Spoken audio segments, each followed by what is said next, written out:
কালিয়াগঞ্জ গ্রামের শুকনো মাটিতে লক্ষ্মীদেবীর হাতের রেখাগুলো অনেক আগেই খাঁজ কেটে গভীর হয়ে গিয়েছিল। ক্ষেতের আইলের ধারে বসে তিনি প্রায়ই নিজের তালু উল্টে দেখতেন। মনে হতো যেন এই ফাটা রেখাগুলোর মধ্যেই লুকিয়ে আছে তার পুরো জীবনের লিপি, রুটির জোগাড়, ছেলের স্বপ্ন, আর সেই স্বপ্নকে বাঁচিয়ে রাখতে নিজেকে ধীরে ধীরে নিঃশেষ করে দেওয়ার গল্প। হাতের তালুতে যে কষ্ট জমে তা চোখে দেখা যায় না, কিন্তু প্রতিটি খাঁজে লুকিয়ে থাকে এক একটা ত্যাগের সাক্ষ্য।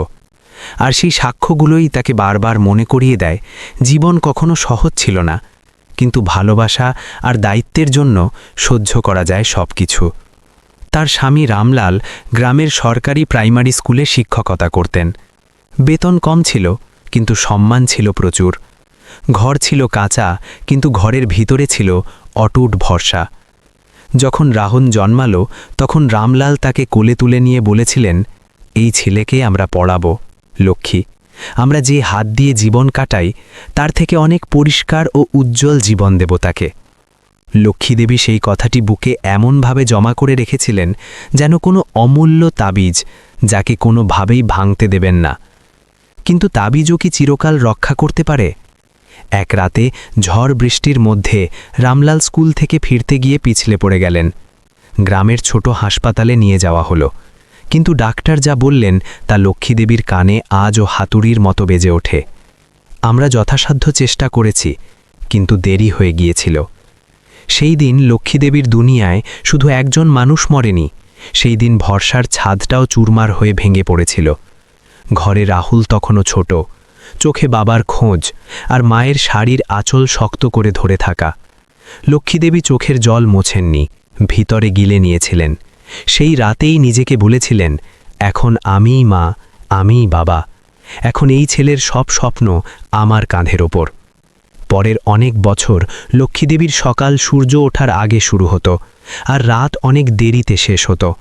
তিনি অন্যের বাড়িতে ঝাড়ু দিতেন, বাসন মাজতেন, কখনো কারো খেতে মজুরি করতেন, কখনো কারো বিয়েতে রুটি সেঁকতেন। তার হাতের তালু ফেটে যেত, আঙুল ছিঁড়ে যেত, কিন্তু তিনি চুপচাপ ঘি লাগিয়ে পট্টি বেঁধে নিতেন, যেন ব্যথাও তার একান্ত নিজস্ব ব্যাপার। রাহুলের স্কুলের ফি ঠিক সময় জমা হতো, তার খাতা বই কখনো কমতো না, তার জুতো প্রায়ই অন্য বাচ্চাদের থেকে ভালো থাকত।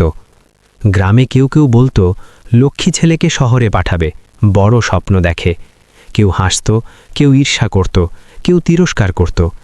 লক্ষ্মীদেবী শুধু মৃদু হাসতেন। তার জানা ছিল স্বপ্নের ওজন তিরস্কারের চেয়ে অনেক বেশি ভারী। রাহুল পড়াশোনায় খুব ভালো ছিল। সে মায়ের চুপ থাকার পেছনের সত্যটা ধীরে ধীরে বুঝতে শুরু করেছিল। কখনো সে মায়ের হাত ধরে বলতো, আম্মা, এখন আপনি আর কোথাও যাবেন না, আমি পড়াশোনা করে কাজ করব। লক্ষ্মীদেবী তার পিঠে হাত বুলিয়ে বলতেন, তুই পড় বাবা, কাজ করার জন্য আমার শ্বাস এখনো বাকি আছে, তুই পড়বি, তবেই তো এই হাতের জ্বালার অর্থ হবে। আর রাহুল আবার পড়তে বসত, কিন্তু তার চোখের কোণে মায়ের হাতের ফাটা রেখাগুলো থেকে যেত। সময় ঘুরল, রাহুল শহরে চাকরি পেল, ইন্দোরে একটা প্রাইভেট ব্যাংকে। গ্রামে খবর ছড়িয়ে পড়ল যেন কেউ ঢোল বাজিয়ে দিয়েছে। লক্ষ্মীদেবীর বাড়ির সামনে লোকজন এসে অভিনন্দন জানাতে লাগল। কেউ মিষ্টি নিয়ে এলো, কেউ নারকেল। লক্ষ্মীদেবীর মুখে হাসি ছিল, কিন্তু চোখে একটা অদ্ভুত আর্দ্রতা, যেন ভিতর থেকে কেউ বলছে, দেখ, আমি হারিনি। রাহুল যখন প্রথমবার শহরে বেতন নিয়ে এলো তখন মায়ের পায়ে টাকা রাখল। লক্ষ্মীদেবী তৎক্ষণাৎ হাত জোর করে তাকে তুলে নিয়ে বললেন, পায়ে নয় বাবা, হাতে দে, এই টাকা আমার পূজা নয়, আমার পরিশ্রমের স্বীকৃতি। রাহুল মাকে বোঝালো, এখন আমি তোমাকে শহরে নিয়ে যাব। আম্মা, এখন তুমি এখানে একা থাকবে না, আমি তোমাকে আমার বাড়িতে রাখব। লক্ষ্মীদেবী চুপ করে রইলেন। তার গ্রাম, তার মাটি তাকে বেঁধে রেখেছিল, কিন্তু ছেলের কথায় যে আপনত্ব ছিল তা তাকে গলিয়ে দিল। তিনি একটা ছোট্ট বোচকা বাঁধলেন, কয়েকটা শাড়ি, ভগবানের ছবি, স্বামীর পুরনো ঘড়ি আর রাহুলের ছোটবেলার একটা ফটো। গ্রাম ছেড়ে যাবার সময় তিনি নিজের ঘরের দরজার চৌকাঠ ছুঁয়ে মনে মনে বললেন, আমি যাচ্ছি, কিন্তু আমার ত্যাগ এই মাটিতেই থেকে যাবে। ইন্দোর তার কাছে বিশাল লাগল। ভিড়, শব্দ, রাস্তা, বিদ্যুতের আলো আর মানুষের মুখে তাড়াহুড়ো। রাহুলের বাড়ি মধ্যবিত্ত কলোনিতে, ছোট্ট উঠোন, সামনে তুলসীর টব, এক কোণে লক্ষ্মীদেবী এসেই নিজের হাতে ঝাড়ু দিয়েছিলেন। পুরনো অভ্যেস, পুরনো সংস্কার। তার মনে হলো এই বাড়িটা তার নতুন বাড়ি। এখানে তিনি মা, সম্মানিতা, নিজের ছেলের জীবনের অংশ। রাহুল তার জন্য একটা ঘর রেখেছিল, জানলা দিয়ে রোদ আসত। লক্ষ্মীদেবী সেখানেই ভগবানকে রেখে দীপ জ্বালালেন। প্রথম রাতে শুয়ে অনেকক্ষণ ছাদের দিকে তাকিয়ে থাকলেন। চোখে খুশি ছিল, কিন্তু খুশির সঙ্গে ভয়ও। নতুন শহর, নতুন হাওয়া, নতুন বাড়ি, আর নিজের ছেলের দুনিয়ায় নিজের জায়গার প্রশ্ন। কয়েক মাস পর রাহুলের বিয়ে ঠিক হলো। মেয়ের নাম প্রিয়া। শহরে বড় হয়েছে, পড়াশোনা করেছে, কথাবার্তায় চটপটে আর ব্যবহারে পরিষ্কার। প্রথম দেখায় সে লক্ষ্মীদেবীর পা ছুঁয়েছিল। লক্ষ্মীদেবীর মন ভরে গেল। তিনি তার মাথায় হাত রেখে বললেন, বেটি, এই ঘরকে ঘরের মতো রেখো। আর যদি কখনো আমার কোনো কথা খারাপ লাগে তাহলে বেটির মতো বলে দিও, আমি শুধরে নেব। প্রিয়া মৃদু হাসল, এমন একটা হাসি যাতে শিষ্টতা ছিল কিন্তু গভীরতা ছিল না। সেদিন লক্ষ্মীদেবী সেই হাসিটা বোঝেননি। মায়ের মন প্রায়ই ইশারা ধরার আগেই ভরসা করে নেয়। বিয়ের পর বাড়িতে হইচই বেড়ে গেল। আত্মীয়রা এলো, মিষ্টি তৈরি হলো, হাসি ছড়িয়ে পড়ল। রাহুল খুব খুশি ছিল। সে চাইতো তার মা আর বউ দুজনেই একসঙ্গে থাকুক, একে অপরের ভরসা হোক। লক্ষ্মীদেবীও তাই চাইতেন। তিনি প্রিয়াকে রান্নাঘরের কায়দা শিখিয়েছিলেন, ঘরের ছোট ছোট নিয়ম বলেছিলেন, আর প্রতিবার বেটি বলে ডেকেছিলেন। প্রিয়াও প্রথম কয়েকদিন সব ঠিক রেখেছিল, কিন্তু ধীরে ধীরে, খুব ধীরে ধীরে বাড়ির হাওয়া বদলাতে শুরু করল। যেন কেউ জানলা বন্ধ করে দিয়েছে, আর ভেতরে শ্বাস ভারী হয়ে আসছে। লক্ষ্মীদেবীর প্রথমে মনে হলো বোধহয় নতুন বউ, তাকে সময় লাগবে। তিনি নিজের মনকে বোঝালেন, নিজের পায়ের শব্দ হালকা করলেন, কথাগুলো আরও নরম করলেন। কিন্তু তার জানা ছিল না যে তার ত্যাগের গল্প এখান থেকে এক নতুন পরীক্ষায় নামতে চলেছে, যেখানে দুঃখ বাইরে থেকে নয়, ঘরের ভিতর থেকে আসবে, আর যেখানে মা শব্দটি ধীরে ধীরে কাজে বদলে যেতে শুরু করবে। তার চোখের সামনে তখনও কালিয়াগঞ্জের দরজার চৌকাঠ ছিল, মাটির গন্ধ ছিল। আর এখানে ইন্দোরের এই বাড়িতে প্রথমবার তার মনে হলো শহরের বাড়িতে দেয়াল মজবুত হয়, কিন্তু সম্পর্ক কখনো কখনো দুর্বল হয়ে যায়। বিয়ের কয়েক সপ্তাহ পর লক্ষ্মীদেবী প্রথমবার প্রিয়ার কথায় সেই ঠান্ডা ভাব অনুভব করলেন, যা আপনজনের হয় না। ব্যাপারটা ছোটই ছিল। প্রিয়া বলল, মা, সকালের চা আপনি বানিয়ে দিন না, আমার দেরি হয়ে যায়। লক্ষ্মীদেবী কিছু না ভেবে মাথা নাড়লেন। মনে হলো বউ নতুন বাড়িতে অভ্যস্ত হচ্ছে। পরের দিন প্রিয়া বলল, মা, আপনি রাহুলের শার্টটাও প্রেস করে দিন, আপনি তো সকালে উঠেই যান। তারপর একদিন, মা, ঝাড়ু পোছা আপনি করে নিন, কাজের লোক এখনো পাওয়া যায়নি। লক্ষ্মীদেবী প্রতিবার একই ভেবে রাজি হয়ে যেতেন। কয়েকদিনের কথা, তারপর সব ঠিক হয়ে যাবে। কিন্তু কয়েকদিনের মিথ্যে ধীরে ধীরে স্থায়ী হয়ে গেল। কাজের লোক এলেও প্রিয়া তাকে শুধু বাসন মাজা পর্যন্ত সীমাবদ্ধ রাখল। বাকি কাজ, ঝাড়ু, পোছা, কাপড়, রান্নাঘরের ভারী অংশ ধীরে ধীরে লক্ষ্মীদেবীর ভাগে চলে এলো। সকাল এখন তার কাছে আর সূর্যোদয় নয়, সকাল কাজ হয়ে উঠত। ভোর 5টায় চোখ খুলত। উঠতে গেলে শরীর বলতো, আজ উঠিস না, কিন্তু মন বলতো, বউকে কষ্ট হবে, ছেলে অফিস যাবে, ঘর চালাতে হবে। লক্ষ্মীদেবী উঠে পড়তেন, রান্নাঘরে জল চড়াতেন, চা বানাতেন, সবজি কাটতেন, আটা মাখতেন, আর মাঝে মাঝে ভগবানের সামনে দীপও জ্বালিয়ে দিতেন, যেন নিজের ভেতরের আলোটা বাঁচিয়ে রাখার চেষ্টা করছেন। প্রিয়া ধীরে ধীরে বেটি থেকে মালকিনের মতো হয়ে গেল, কিন্তু চিৎকার করে নয়, তির্যক কথা দিয়ে। হেসে বলতো, মা, আপনি তো গাঁয়ের মানুষ, আপনার তো কাজ করার অভ্যেস আছে। অথবা, মা, আপনি খালি বসে থাকলে অসুখ হয়ে যাবে। লক্ষ্মীদেবী মৃদু হাসতেন, কিন্তু সেই হাসির পেছনে তার আত্মা চুপচাপ গুটিয়ে যাচ্ছিল। সবচেয়ে বড় পরিবর্তন এলো যখন প্রিয়া তার খাওয়ার ধরন বদলে দিল। আগে সবাই একসঙ্গে খেত, পরে প্রিয়া বলতে লাগলো, মা, রাহুল দেরি করে আসে, আপনি আগে খেয়ে নিন। লক্ষ্মীদেবী মেনে নিলেন। কয়েকদিন পর প্রিয়া বলল, মা, আপনি রান্নাঘরেই খেয়ে নিন, ডাইনিং টেবিলে আপনার বসা, মানে আপনি বুঝতেই পারছেন তো?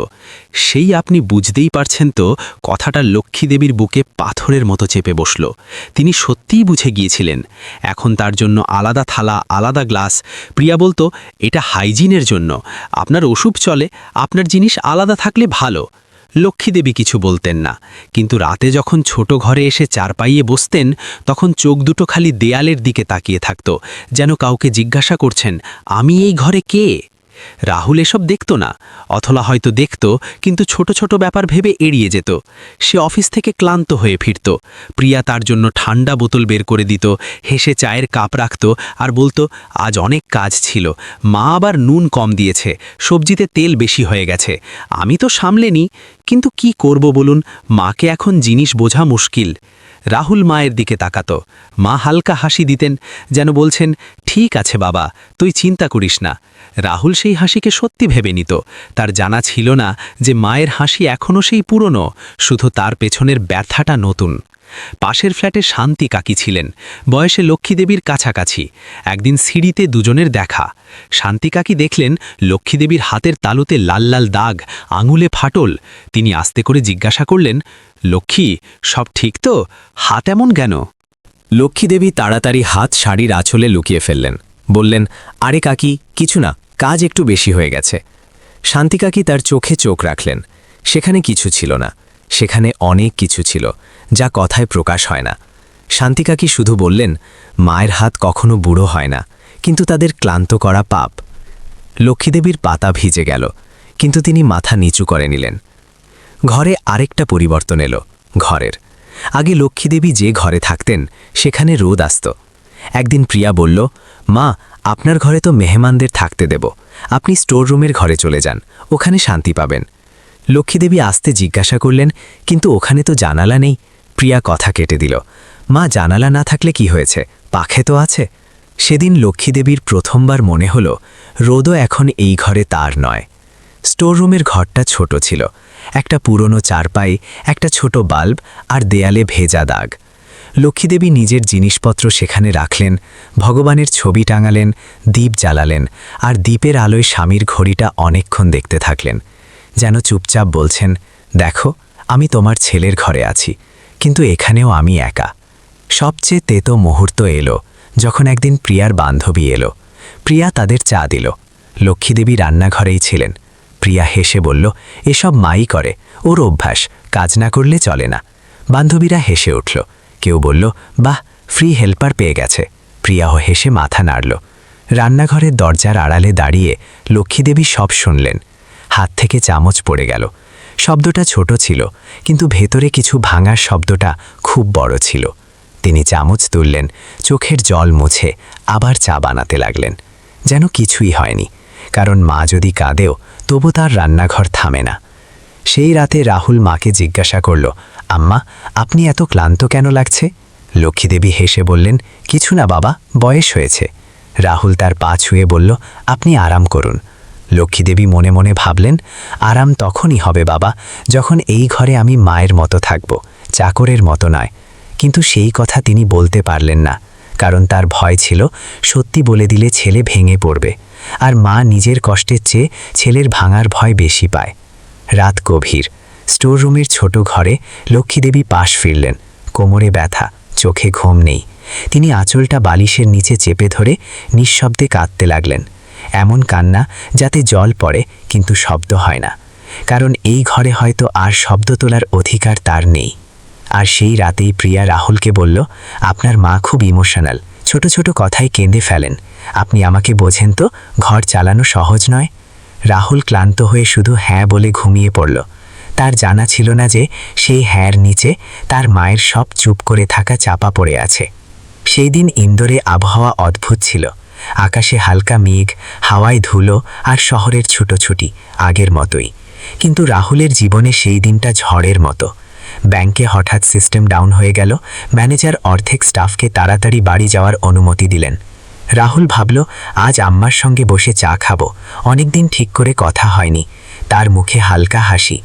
তার ধারণাও ছিল না যে যে বাড়ির দিকে সে যাচ্ছে সেখানে তার জন্য একটা সত্য অপেক্ষা করছে, যা তার ভেতরটা নাড়িয়ে দেবে। দরজায় পৌঁছে সে শুনতে পেল প্রিয়ার হাসি। মোবাইলে কথা বলছে। রাহুল ভাবল হয়তো বান্ধবীর সঙ্গে।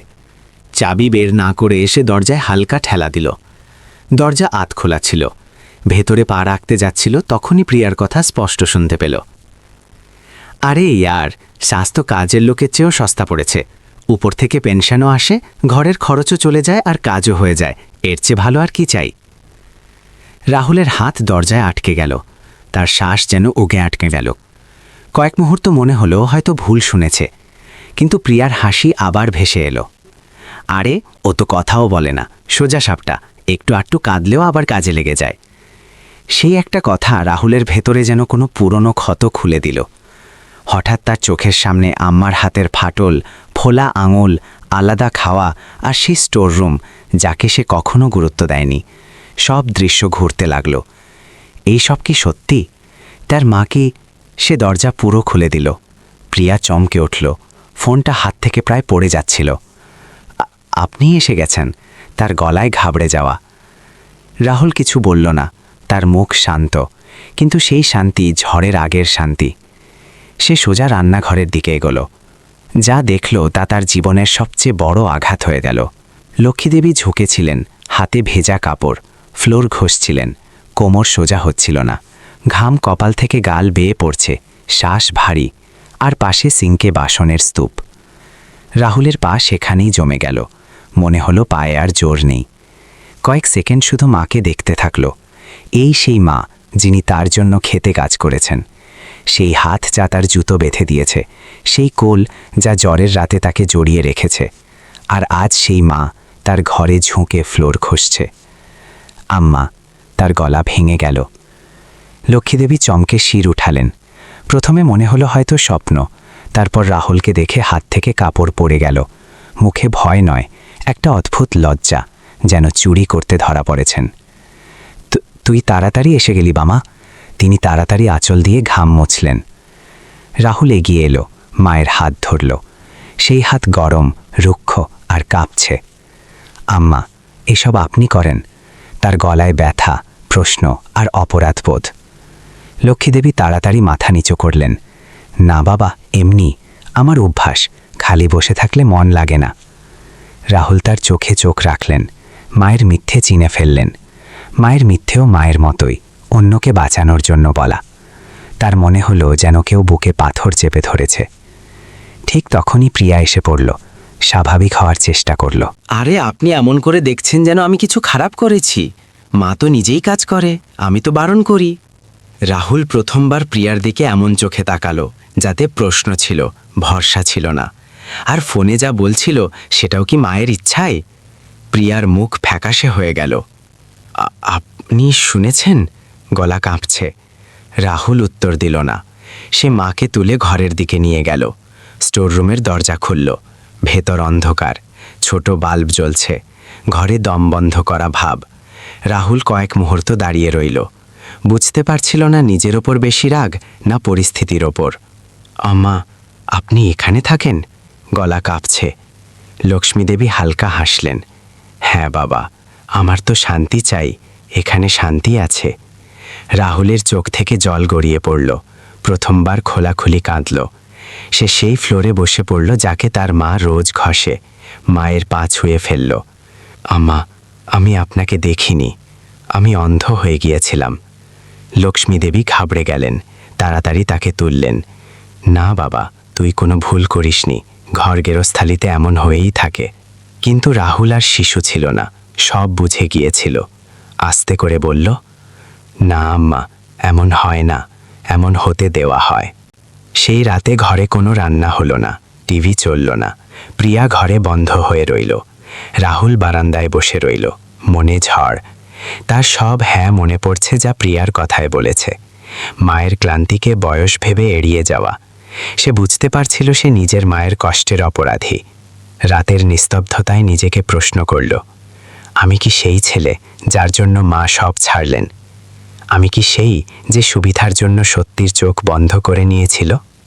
সকাল হওয়ার আগেই রাহুল সিদ্ধান্ত নিয়ে ফেলল, চিৎকার করবে না, ঘর ভাঙবে না, কিন্তু সত্য থেকে পালাবেও না। সত্যের দরজা খুলে গেছে, এখন আর বন্ধ হতে দেবে না। সকালের আলো জানালা দিয়ে ভেতরে ঢুকছিল, কিন্তু সেই ঘরের ভিতর রাত তখনও বাকি। রাহুল সারা রাত চোখ বোঝেনি। চোখের সামনে মায়ের ঝুঁকে থাকা কোমর বারবার ভেসে উঠছিল। মনে হচ্ছিল যেন প্রত্যেক সকালে যখন সে অফিসের জন্য বেরোতো, তখন তার মা চুপচাপ দরজায় দাঁড়িয়ে থাকতেন, কিছু বলতে চাইতেন কিন্তু বলতে পারতেন না। সেই রাতে সে বাবার মতো নয়, একজন মানুষের মতো ভাবতে শুরু করলো। সকালে উঠে সে কোনো কথা না বলে রান্নাঘরে গেল। প্রথমবার নিজে চা বানালো।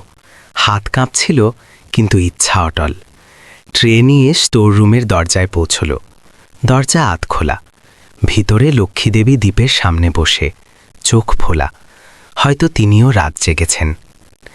রাহুল আস্তে করে বলল, আম্মা, চা। লক্ষ্মীদেবী চমকে উঠলেন। তুই কেন বানাচ্ছিস বাবা? প্রিয়া কোথায়? রাহুল তার সামনে বসে পড়ল। আজ থেকে আমিও এই ঘরের কাজ করব, কারণ আজ থেকে এই ঘর বদলাবে। লক্ষ্মীদেবী বুঝতে পারছিলেন না, মুখে ভয়। মনে হলো কোথাও ছেলে ঘর ভাঙার সিদ্ধান্ত নিয়ে ফেলেনি তো। তিনি তাড়াতাড়ি বললেন, বাবা, যা হয়েছে ভুলে যা। ঘর বসানো কঠিন, ভাঙা সহজ। আমি সব সহ্য করে নেব, তুই কিছু করিস না। রাহুলের চোখে জল, কিন্তু গলা দৃঢ়। আম্মা, সহ্য করাও ততদিন ভালো যতদিন সম্মান বেঁচে থাকে। আপনি জীবনভর সহ্য করেছেন, এখন আর নয়। এখন আপনার ছেলে দাঁড়াবে। সে উঠে বাইরে এলো। প্রিয়া ড্রয়িং রুমে দাঁড়িয়ে, মুখে ঘাবড়ানি আর অপরাধবোধ মেশানো। আস্তে করে বলল, কাল যা শুনেছেন গুস্সায় বলে ফেলেছি, আপনি কথা বাড়াচ্ছেন কেন? রাহুল প্রথমবার তাকে শান্ত কিন্তু কঠোর গলায় বলল, আমি কথা বাড়াচ্ছি না, আমি সত্যিকে জায়গা দিচ্ছি। এই ঘরে যদি কেউ চাকর ছিল, তাহলে সে আমি, যে চোখ বন্ধ করে বেঁচেছিলাম। প্রিয়া পাল্টা বলল, আপনি আমাকে খারাপ প্রমাণ করছেন। আমি কি করেছি? ঘর সামলানো কি খারাপ? রাহুল তার চোখে চোখ রেখে বলল, ঘর সামলানো খারাপ নয়, মাকে চাকর ভাবা খারাপ, তার ঘর কেড়ে নেওয়া খারাপ, তার থালা আলাদা করা খারাপ, তার পেনশনকে ঘরের আয় ভাবা খারাপ, আর সবচেয়ে খারাপ তার আত্মসম্মান চুরমার করে দেওয়া। ঘরে নিস্তব্ধতা নেমে এলো। প্রিয়ার কাছে আর কথা রইল না। প্রথমবার বুঝল, এটা সাধারণ ঝগড়া নয়, এটা আত্মার প্রশ্ন। রাহুল ভিতরে গিয়ে মায়ের জিনিসপত্র তুলতে লাগল। স্টোর রুম থেকে ভগবানের ছবি, পুরনো ঘড়ি, শাড়ির বোচকা সব নিয়ে মূল ঘরে এলো। যে ঘরে রোদ আসত, সেই ঘরের দরজা খুলল, জানালা খুলে দিল। আলো ঘর ভরে গেল। আম্মা, এখন থেকে আপনি এখানে থাকবেন। লক্ষ্মীদেবীর চোখ থেকে জল গড়িয়ে পড়ল। না বাবা, এমন করিস না, বউয়ের খারাপ লাগবে। রাহুল আস্তে করে বলল, যার খারাপ লাগবে তার ভাবনা বদলাতে হবে। মাকে অন্ধকারে রাখা ঘর কখনো আলো দেখতে পায় না। তারপর প্রিয়ার দিকে ফিরল। গলা এখন না চড়া না নরম, শুধু স্পষ্ট। আমি তোমাকে ছেড়ে যাচ্ছি না, কারণ সম্পর্ক ভাঙা সহজ, সারানো কঠিন। আমি পালাতে চাই না, কিন্তু আজ থেকে একটা শর্ত, এই ঘরে আমার মায়ের জায়গা আমার মতোই হবে। তার সম্মান আগে, বাকি সব পরে। প্রিয়ার চোখে জল এলো। সে বসে পড়ল। আমি ভুল করেছি। রাহুল তাকে কাঁদতে দেখল, কিন্তু এবার পিঘলল না। বলল, ভুল স্বীকার করা প্রথম ধাপ, তা শোধরানো দ্বিতীয়, আর তা পালন করা তৃতীয়। সেদিন রাহুল অফিস থেকে ছুটি নিল। মায়ের সঙ্গে বাজার গেল, নতুন শাড়ি কিনল, ওষুধ কিনল। ফিরে নিজে মায়ের পায়ে তেল মাখিয়ে দিল। লক্ষ্মীদেবী বারবার বলতে লাগলেন, আমি ঠিক আছি বাবা, কিন্তু ভিতরে যে বছরের পর বছর জমা ব্যথা ছিল, সেই তেলের ছোঁয়ায় গলতে লাগল। সন্ধ্যায় রাহুল প্রিয়াকে রান্নাঘরে ডাকল। আজ আমরা দুজনে রান্না করব, আম্মা আরাম করবেন। প্রিয়া চুপচাপ দাঁড়িয়ে রইল। প্রথমবার লক্ষ্মীদেবীর দিকে তাকালো। সত্যি তাকালো, শুধু শাশুড়ি নয়, একজন ক্লান্ত বৃদ্ধা মহিলা হিসেবে দেখল, যিনি জীবনভর দিয়ে গেছেন। রাতের খাবারের টেবিলে তিনজন একসঙ্গে বসল। প্রথমবার লক্ষ্মীদেবী ডাইনিং টেবিলে চেয়ার পেলেন। হাত কাঁপছিল, বিশ্বাস হচ্ছিল না এটা সেই একই ঘর। রাহুল আস্তে করে বলল, আম্মা, আজ থেকে এই ঘরে কোনো আলাদা থালা হবে না, কারণ এখানে কেউ আলাদা নয়। প্রিয়ার চোখ থেকে জল পড়ছিল। সে আস্তে করে লক্ষ্মীদেবীর সামনে হাত জড়ল। মা, আমাকে ক্ষমা করে দিন, আমি নিজের আরামে অন্ধ হয়ে গিয়েছিলাম। লক্ষ্মীদেবী কয়েক মুহূর্ত তাকে দেখলেন। মায়ের মন আঘাত পেলেও পাথর হয় না। তিনি হাত বাড়িয়ে প্রিয়ার মাথায় রাখলেন। বেটি, ভুলের চেয়ে বড় ক্ষমা, শুধু আর করিস না। সেই মুহূর্তে ঘরে কোনো স্লোগান ছিল না, কোনো নাটকীয় দৃশ্য ছিল না, শুধু তিনজনের শ্বাস, যা প্রথমবার সমান তালে চলছিল। ইনসানিয়ত সত্যিই কেঁদে উঠেছিল, কারণ এক ছেলে মায়ের সম্মানের জন্য দাঁড়িয়েছিল, ঘর না ভেঙে। সেই রাতে রাহুল মায়ের ঘরের লাইট বন্ধ করতে করতে মনে মনে বলল, এখন আর কোনো অন্ধকার থাকবে না। সেই রাতের পর ঘরের পরিবেশ পুরোপুরি বদলে গেল, কিন্তু পরিবর্তন শুধু আসবাব বা ঘরের নয়, এটা ছিল আত্মার পরিবর্তন। পরের কয়েকদিন ঘরে একটা অদ্ভুত নীরবতা ছিল। প্রিয়া স্বাভাবিক হওয়ার চেষ্টা করত, কিন্তু তার চোখে অপরাধবোধ স্পষ্ট। লক্ষ্মীদেবী সামনে এলে তার নজর নিচু হয়ে যেত। লক্ষ্মীদেবী তাকে স্বাভাবিক করার চেষ্টা করতেন, কিন্তু বছরের পর বছরের সংকোচ একদিনে শেষ হয় না। রাহুল সব দেখছিল। সে জানত এটা শুধু আবেগের মুহূর্ত নয়, এটা পরীক্ষার শুরু। এক সকালে লক্ষ্মীদেবী উঠে দেখলেন রান্নাঘরে আগে থেকেই চা তৈরি হচ্ছে। প্রিয়া দাঁড়িয়ে।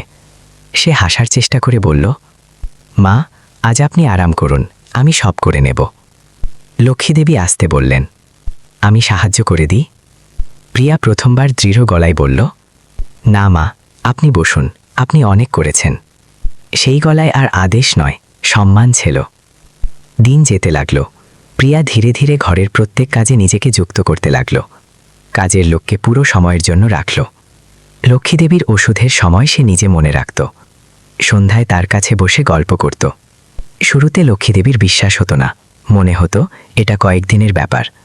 কিন্তু প্রিয়ার আচরণ অভিনয় ছিল না, সে সত্যিই ভেতর থেকে বদলাচ্ছিল। একদিন পাশের শান্তি কাকি এলেন, দেখলেন লক্ষ্মীদেবী রোদে চেয়ারে বসে আর প্রিয়া তার পায়ে তেল মাখাচ্ছে। শান্তি কাকির চোখ ভিজে গেল, হেসে বললেন, এখন ঘরে সত্যিকারের আলো দেখা যাচ্ছে। লক্ষ্মীদেবী প্রিয়ার দিকে তাকালেন। সেই নজরে আর তিক্ততা নেই, শুধু আপনত্ব। কিন্তু প্রিয়ার আসল পরিবর্তন তখন দেখা গেল যখন সে রাহুলকে বলল, আমি মায়ের কাছে ক্ষমা চেয়ে শান্ত থাকতে পারি না, আমার ভেতরের অহংকারও ভাঙতে হবে। পরের রবিবার সে ঘরে ছোট্ট পূজার আয়োজন করল। পড়শি আত্মীয় সবাইকে ডাকল। সবার সামনে সে লক্ষ্মীদেবীর চরণ ছুঁয়ে বলল, আমি নিজের সুবিধার জন্য একে অপমান করেছি। আজ সবার সামনে স্বীকার করছি, এরা আমাকে মা হয়ে ক্ষমা করেছেন। ঘরে নিস্তব্ধতা নেমে এলো। লক্ষ্মীদেবীর গলা ভরে গেল। তিনি তাকে তুলে জড়িয়ে ধরলেন। সেই আলিঙ্গন শুধু শাশুড়ি বৌমার নয়, দুই প্রজন্মের মাঝে সেতু বাঁধার মুহূর্ত। রাহুল সব দেখছিল। তার ভেতরের অপরাধবোধ ধীরে ধীরে হালকা হচ্ছিল। সে মায়ের সামনে মাথা নিচু করে বলল, আম্মা, ভুল আমারও ছিল, আমি আপনাকে দেখিনি। লক্ষ্মীদেবী তার মাথায় হাত রাখলেন। বাবা, চোখ বন্ধ করা ভুল, কিন্তু খোলা চোখে সত্য দেখা সাহস, তুই সাহস করেছিস। সময়ের সঙ্গে ঘরে আবার হাসি ফিরে এলো। এখন লক্ষ্মীদেবী আলাদা থালায় নয়, সবার সঙ্গে বসে খান। স্টোররুম আবার স্টোরি হয়ে গেল। রোদের ঘরটা তার স্থায়ী জায়গা। প্রিয়া তার সঙ্গে মন্দিরে যায়, বাজারে যায়, কখনো কখনো শুধু বসে পুরনো গল্প শোনে। কালিয়াগঞ্জের দিন, রামলালের স্মৃতি, রাহুলের ছোটবেলা, সব কথা বারান্দায় বসে বলতে থাকেন। এক সন্ধ্যায় সূর্য ডুবছে। লক্ষ্মীদেবী আস্তে করে বললেন, জীবন খুব অদ্ভুত, কখনো আমরা অন্যকে শেখাই, কখনো নিজেরা শিখি। প্রিয়া পাশে বসে বলল, মা, আপনি আমাকে শিখিয়েছেন ঘর শুধু দেয়াল দিয়ে হয় না, বড়দের আশীর্বাদ দিয়ে হয়। কয়েক মাস পর আত্মীয়রা এলে বলল, লক্ষ্মী, তোমার বৌমা অনেক বদলে গেছে। লক্ষ্মীদেবী মৃদু হাসলেন, বেটিরা বদলায় না, বোঝে। রাহুলের মনে গভীর শান্তি নেমে এসেছিল। সে বুঝল ঘর ভেঙে ফেলা সহজ, কিন্তু ঘরকে সারতে দেখা অনেক বেশি তৃপ্তি দেয়। সে প্রিয়াকে বলল, ধন্যবাদ যে তুমি সারানোর পথ বেছে নিয়েছ। প্রিয়া উত্তর দিল, ধন্যবাদ যে আপনি আমাকে সুযোগ দিয়েছেন। ধীরে ধীরে ঘরে একটা নতুন রীতি শুরু হলো। প্রতি রবিবার তিনজন একসঙ্গে বসে খোলাখুলি কথা বলতো। কোনো অভিযোগ থাকলে সেখানেই মিটিয়ে নিত। এখন আর চুপ থাকা নেই, কারণ চুপ থাকাই সেই ফাটল যা সবকিছু ভাঙতে শুরু করেছিল। একদিন লক্ষ্মীদেবী ভগবানের সামনে দীপ জ্বালালেন আর মনে মনে বললেন, এখন আমার আর কোনো অভিযোগ নেই। তার মুখে যে শান্তি ছিল তা কোনো সাধুর তপস্যার মতো। সেই শান্তি অপমান সহ্য করে নয়, সম্মান পেয়ে এসেছিল। আর এভাবে সেই ঘর যা ভেতর থেকে ভেঙে যাচ্ছিল আগের চেয়েও মজবুত হয়ে উঠল। রাহুল শিখল, মায়ের সম্মান শুধু কথায় নয়, আচরণে হয়। প্রিয়া শিখল, সুবিধার চেয়ে সম্পর্ক বড়। আর লক্ষ্মীদেবী প্রমাণ করলেন, মায়ের মন ভাঙে ঠিকই, কিন্তু জোড়াও লাগতে পারে যদি সামনের মানুষটা সত্যিই মাথা নত করে। গল্পের শেষ কোনো বড় নাটকীয় দৃশ্যে নয়, একটা সাধারণ সন্ধ্যায়, যেখানে তিনজন একসঙ্গে চা খাচ্ছেন। রোদ বারান্দায় নেমে আসছে, আর লক্ষ্মীদেবীর মুখে সেই হাসি যা বছর আগে কালিয়াগঞ্জে ছিল, শুধু এখন তার সঙ্গে তৃপ্তিযুক্ত হয়েছে। ইনসানিয়াত সত্যিই কেঁদেছিল সেদিন, কিন্তু সেই কান্না হারের নয়, জাগরণের। কারণ এক ছেলে চোখ খুলেছিল, এক বৌমা অহংকার ছাড়ল, আর এক মা ক্ষমা করে ঘরকে আবার জন্ম দিলেন। যদি এই গল্প তোমার মন ছুঁয়ে থাকে, যদি মনে হয় সত্যিই ঘর বড়দের সম্মান দিয়ে হয়, তাহলে এই গল্পটা লাইক করো, বন্ধু পরিবারের সঙ্গে শেয়ার করো, যাতে প্রত্যেক ঘরে এই বার্তা পৌঁছায়। এমনই আবেগময়, সামাজিক আর হৃদয় ছোঁয়া গল্প শোনার জন্য আমাদের চ্যানেল স্টোরি বাই এসপিতে সাবস্ক্রাইব করতে ভুলো না।